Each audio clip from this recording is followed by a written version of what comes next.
Okay, so this is my short slideshow. Everything you wanted to know about the Catholic practice of indulgences, a very often misunderstood notion. Okay, here we go. Um, so indulgences, whether I'm talking about them in the past, back in Luther's day, or whether I'm talking about them today, because we still have that practice in Catholicism. Regardless of the time period I'm talking about, an indulgence, the notion of the indulgence involves the idea of making amends for damaging something. So think, for instance, today of an auto accident.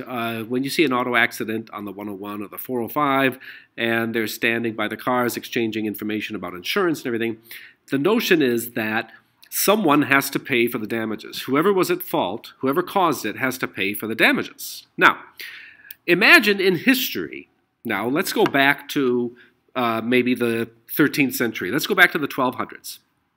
Okay, and imagine somebody's horse getting loose and damaging the neighbor's fence, maybe breaking the wood, trampling it, I don't know.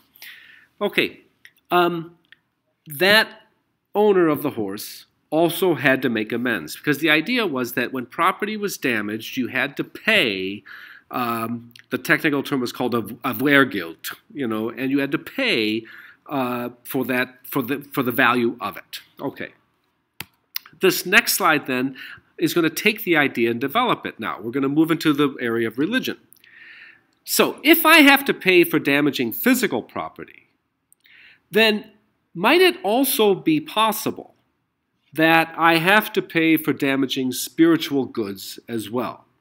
Could it be that if I do something spiritual that somehow results in a quote-unquote damage, am I responsible? Do I have to make amends? Well, according to an old Germanic law custom and its interpretation by the early medieval church, yes.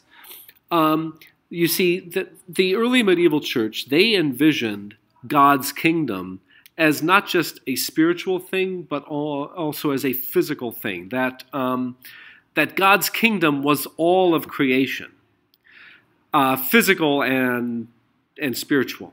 So if I commit a sin, this was the notion. If I committed a sin, I wasn't just doing something wrong on my own part. I was damaging God's kingdom somehow. I was damaging God's goods.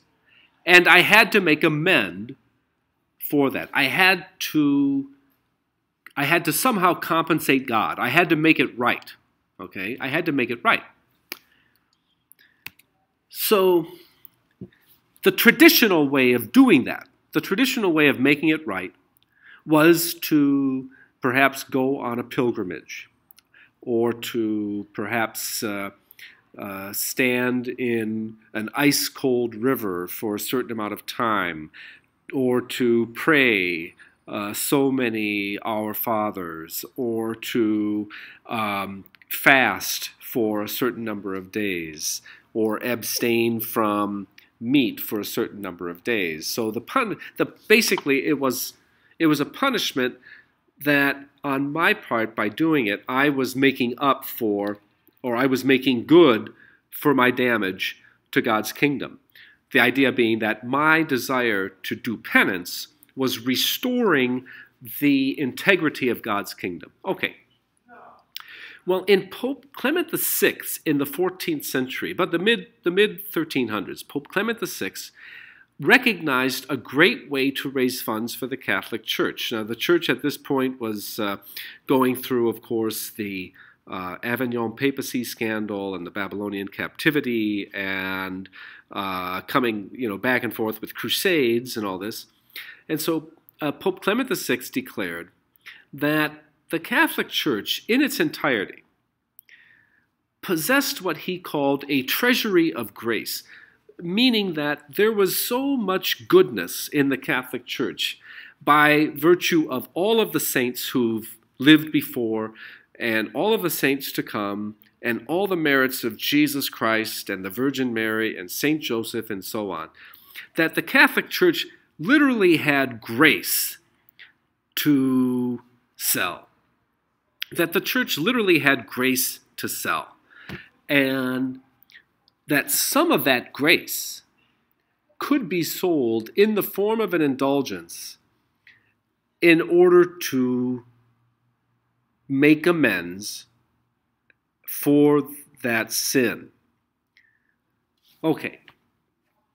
Now, how did this factor in Luther's day? Well, the rule was you could not buy an indulgence for yourself. You could not buy an indulgence for yourself. So it's not like I could go out and buy an indulgence and then go and do something wrong thinking that I am scot-free. No. Indulgences could only be purchased for the souls of the departed, the dead. So the idea was that if I really cared about my dead loved ones, if I really cared about their salvation, then I would purchase indulgences for them in order to make up for what they called the temporal punishment. In other words, the punishment of purgatory. I would purchase an indulgence on their behalf. Maybe a dead aunt or a dead uncle, a dead loved one in general. And that loved one's soul would be released from the temporal punishment of purgatory upon purchase of that indulgence. Now, I mentioned that indulgences are still a practice in the Catholic Church today, but not involving the financial aspect. Is that indulgences are often misunderstood as something that the church got rid of long ago, and actually not. Indulgences can still be granted for certain prayers or certain acts of devotion. Visiting certain churches, for instance, on certain feast days, for instance. They carry what's called an indulgence with them. And so we still have indulgences. What we don't have is what I hope you can see as the possibility for corruption. If money is involved, obviously people are going to be encouraged to purchase lots and lots of indulgences for the souls of their dead loved ones, because the idea of imagining a dead loved one suffering in purgatory would lead people to purchase indulgences out of fear that their loved ones were still stuck in purgatory. So you can see, I hope, the possibility for corruption that I hope you can also see Luther was responding to.